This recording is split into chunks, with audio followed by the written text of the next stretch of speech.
Just 3 days after I returned home from Malaysia, I got another email from the State Department. And that email said, "Whitney, we know you've just returned from a long trip and you did a comprehensive program. You're probably very exhausted, but you did a great job and we would like to invite you to do the same thing in Africa, in 2 countries this time, Namibia and Kenya." I, of course, jumped at the chance.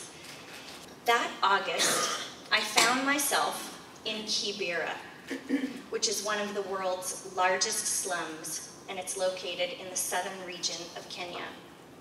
And as my embassy contact, Halima, took me through the slum, she pointed out a few things. It's only 3 miles away from Nairobi, which is Kenya's capital city. And at any given time, there are anywhere from 200,000 to over 1 million people that are living in this slum.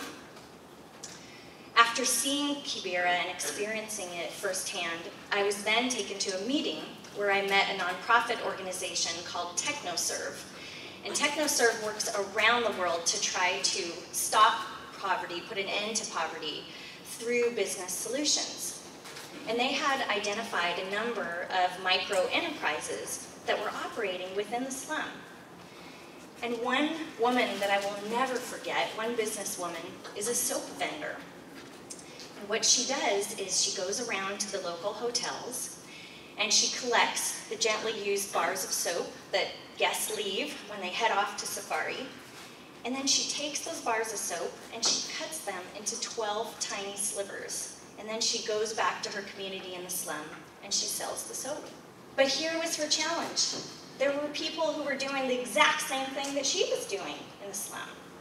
And in fact, she said to me, "How am I going to compete with someone who's just a few steps away also selling soap?" And I was shocked because this was the exact same competitive concern that I hear from Fortune 500 companies in the United States. How many of you are struggling with trying to differentiate your products and services and trying to stand out in the marketplace and tell your story? I asked this entrepreneur to tell me a little more about her business. Did she happen to get her soap from some of the high-end hotels in Nairobi, like the Hilton or the Fairmont? Did her soap clean any better than anyone else's? Was there a process that she was using on it to disinfect it? Did it smell better? Was it fresher? I tried to find out what was really unique about her products and the experience that she was giving to her customers. And by uncovering the story about her product, she was then able to go back to her stall in the slum, tell that story, get people to try her soap and hopefully come back, and even more important, spread the word in Kibera that hers was the best soap to buy.